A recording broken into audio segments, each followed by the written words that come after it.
जब हम कश्मीर की बात करते हैं तो हमारे मन में सिर्फ टेररिज्म, मिलिटेंसी, पाकिस्तान, चाइना और वॉर जैसे ख्याल आते हैं, जो कि स्वाभाविक है क्योंकि हमने बचपन से ही कश्मीर के बारे में यही सुना है। जब भी कश्मीर की न्यूज आती है तो वो इन्हीं टॉपिक से रिलेटेड होती है।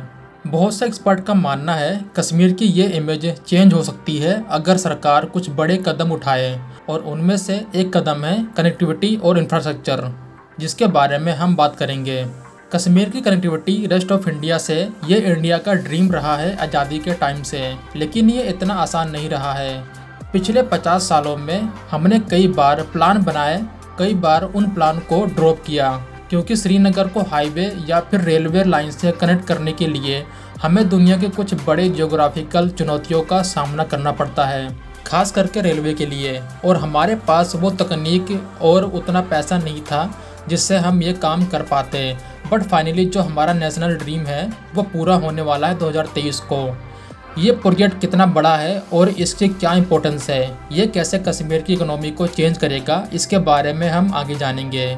और पाकिस्तान का क्या रिएक्शन होगा ये भी हम जानने की कोशिश करेंगे। आज के मॉडर्न टाइम में रेलवे की क्या इंपॉर्टेंस है, इसका एग्जाम्पल हम दुनिया के सबसे पावरफुल देश अमेरिका के केस में देख सकते हैं। यूएसए में 1830 को पहली लाइन बन के रेडी होती है। यहाँ पे ये देखा गया कि जहाँ से रेलवे लाइन गुजर रही है वहाँ पे लोगों की आबादी धीरे धीरे बढ़ने लग रही थी, छोटे छोटे टाउन बनने लगे।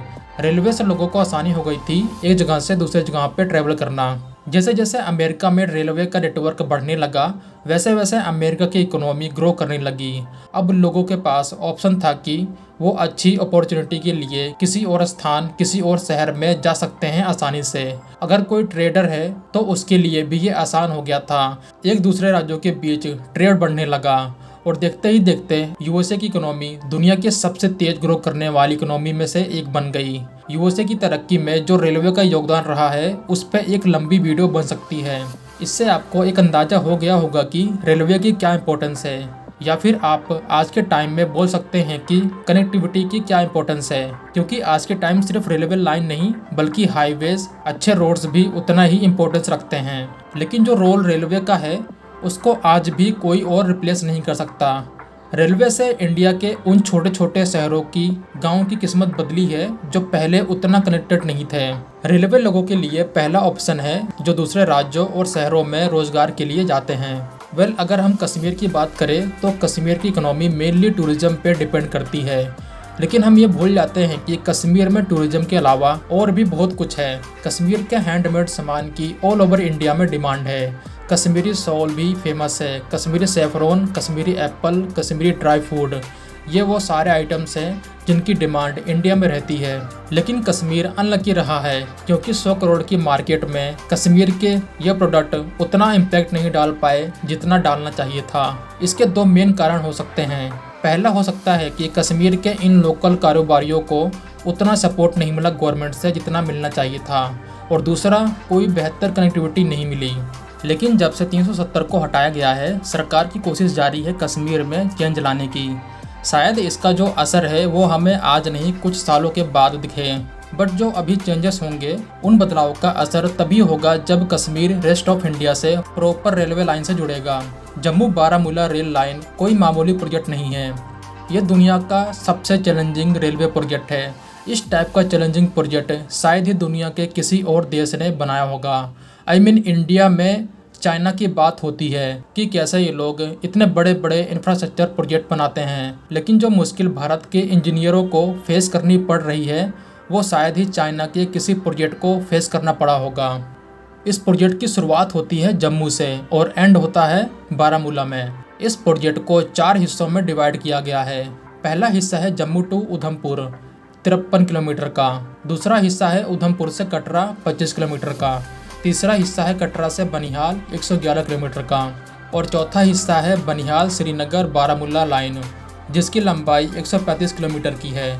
जम्मू से उधमपुर के बीच में रेलवे लाइन 2005 में बन के रेडी हो चुकी है।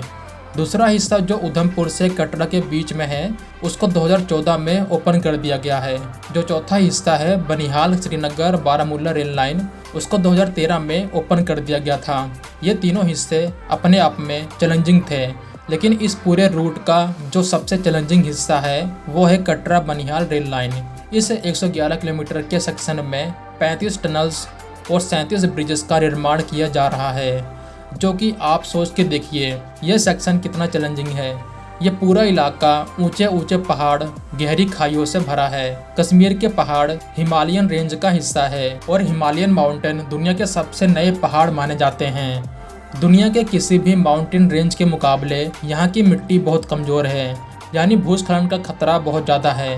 प्लस यहाँ पे भूकंप का भी खतरा रहता है। ऐसे जियोग्राफिकल कंडीशन में दुनिया का सबसे ऊंचा आर्च ब्रिज बनाना, 35 टनल्स का निर्माण करना, 37 ब्रिजेस का निर्माण करना कितना चैलेंजिंग है। आज हम इस लाइन को कंप्लीट करने की ओर बढ़ रहे हैं, लेकिन एक टाइम ऐसा था जब इसको बंद कर दिया गया था। आज़ादी से पहले जम्मू कश्मीर की पहली रेलवे लाइन बनाई गई थी जम्मू से सियालकोट के बीच, लेकिन जैसा कि आपको पता होगा सियालकोट आज पाकिस्तान का पार्ट है। जब पार्टीशन हुआ तो जो एक रूट था जम्मू के लिए उसको बंद कर दिया गया। 1971 में पाकिस्तान से युद्ध के आसार दिख रहे थे, तो पठानकोट से जम्मू के लिए रेलवे लाइन प्रोजेक्ट की शुरुआत की गई। 1975 में इस प्रोजेक्ट को ओपन कर दिया गया, लेकिन इसके आगे के लिए हमें लंबा इंतजार करना पड़ा, क्योंकि जो आगे का रूट था वो बहुत मुश्किल था। पहाड़ों के बीच में एक रेल लाइन को बनाना उस टाइम किसी के लिए फीजिबल नहीं था। 1994 में इंडियन गवर्नमेंट को एहसास हुआ कि हमें सिर्फ श्रीनगर नहीं, उसके आगे बारामूला तक रेलवे लाइन की ज़रूरत है, और इस प्रोजेक्ट को सीरियस लिया जाने लगा। इस पूरे रूट में सबसे कठिन काम था कटरा से बनिहाल के बीच में रेलवे लाइन को बनाना। इंजीनियर्स के सामने सबसे बड़ी चुनौती थी चेनाब नदी, बट इसके ऊपर ब्रिज बनाना भी उतना आसान नहीं था। जैसा कि मैंने कहा, इसकी मिट्टी बहुत ज़्यादा कमज़ोर है, तो कोई भी कंस्ट्रक्शन कंपनी हो उसको इतने बड़े चैलेंज का सामना करना पड़ता। इसी डर की वजह से 2008 में इस चेनाब ब्रिज का काम रोक दिया गया। सबसे बड़ा डर था इसकी स्टेबिलिटी को लेकर के, बट सरकार को पता था कि बिना चेनाब को पार किए श्रीनगर तक पहुंचना मुश्किल है। फाइनली सरकार ने 2010 में इसके काम को दोबारा स्टार्ट किया, जिसकी डेडलाइन 2015 की रखी गई। लेकिन इतने मुश्किल काम को इतने कम टाइम में करना मुश्किल था। इस ब्रिज की लंबाई 1315 मीटर की है और इसकी जो हाइट है रिवर सरफेस से वो 322 मीटर की है। इसीलिए इसको दुनिया का सबसे ऊंचे आर्च ब्रिज का खिताब मिला है। मार्च 2021 को जब इसके आर्च स्पैन का काम पूरा हुआ तो ये एक सपने के साकार होने जैसा था, और अब ये आज की लेटेस्ट फोटो है चेनाब ब्रिज की। आप देख सकते हैं कि इसका काम 90% पूरा हो चुका है। वैसे ये चेनाब ब्रिज इतना बड़ा प्रोजेक्ट था जिसके चक्कर में हम एक और अहम और उतने ही चैलेंजिंग ब्रिज को भूल जाते हैं। यह है अंजी खाड़ ब्रिज। ये ब्रिज इंडिया का पहला केबल स्टे ब्रिज होगा रेलवे के लिए। चेनाब ब्रिज की तरह ये भी एक टूरिस्ट स्पॉट बनने वाला है। अब सवाल आता है कि इस प्रोजेक्ट से कश्मीर में, जम्मू में क्या चेंजेस आने वाले हैं। दोस्तों, ये प्रोजेक्ट कश्मीर के लिए, जम्मू के लिए एक वरदान साबित होगा। मैं एक वीडियो देख रहा था, जो लोग इस प्रोजेक्ट पे काम कर रहे हैं उनका कहना है हम यहाँ 2005 से काम कर रहे हैं। उस टाइम इस रीजन में कुछ नहीं मिलता था। यहाँ पे लोग जैसे आदिवासी की ज़िंदगी जी रहे थे, लेकिन आज ये प्रोजेक्ट पूरा भी नहीं हुआ है। यहाँ पिज़्ज़ा भी खा सकते हैं और बर्गर भी खा सकते हैं। प्लस जो यहाँ के लोकल्स हैं उनका भी बहुत बड़ा योगदान है इस प्रोजेक्ट में। जहाँ चेनाब ब्रिज बनाया जा रहा है वहाँ के लोकल्स को पता है इस ब्रिज से, इस पूरे रेलवे लाइन से क्या फ़ायदे होने वाले हैं। सरकार का प्लान है रिजॉर्ट और एडवेंचर स्पॉट बनाना चेनाब ब्रिज के पास, ताकि ये ब्रिज एक टूरिस्ट डेस्टिनेशन बन सके। इससे यहाँ के लोकल्स को बहुत ज़्यादा फ़ायदा होगा। टूरिज़्म एक ऐसा सेक्टर है जिसमें बहुत ज़्यादा बूम आने वाला है। लोग पहले कश्मीर में 2 वजहों से नहीं जाते थे। पहला तो टेररिज्म हो गया, इसका एक डर था जो आज भी है, लेकिन दूसरा सबसे बड़ा रीज़न है कनेक्टिविटी। इस रेलवे लाइन से आपको रेस्ट ऑफ इंडिया से अगर श्रीनगर जाना है तो इससे आसान और सस्ता साधन नहीं मिलेगा। अब देखना इससे टूरिज़्म में कितना बूम आएगा। इससे कश्मीर के वेरियस लोकेशन में टूरिस्ट के लिए रिजॉर्ट होटल्स की बाढ़ आने वाली है। जितना कंस्ट्रक्शन उतना रोजगार। कश्मीर में जब इकोनॉमिक एक्टिविटी बढ़ेगी तो इससे मिलिटेंसी में लोगों का रुझान भी कम होगा। और इससे सबसे ज़्यादा तकलीफ होने वाली है पाकिस्तान को। आप सोच के देखिए, जब 2023 में हम दुनिया की सबसे मुश्किल रेलवे प्रोजेक्ट को ओपन कर रहे होंगे, उस टाइम पाकिस्तान से कैसे रिएक्शन आएंगे। पाकिस्तान आज तक पीओके को रेलवे लाइन से नहीं जोड़ पाया है और मुझे पूरा यकीन है इसके बाद ये पूरा जोर लगा देंगे पीओके को रेलवे लाइन से जोड़ने के लिए, क्योंकि पाकिस्तान की पुरानी हिस्ट्री रही है इंडिया की कॉपी करना। और ऐसा भी नहीं है कि पाकिस्तान का कोई प्रोजेक्ट नहीं है पीओके के लिए।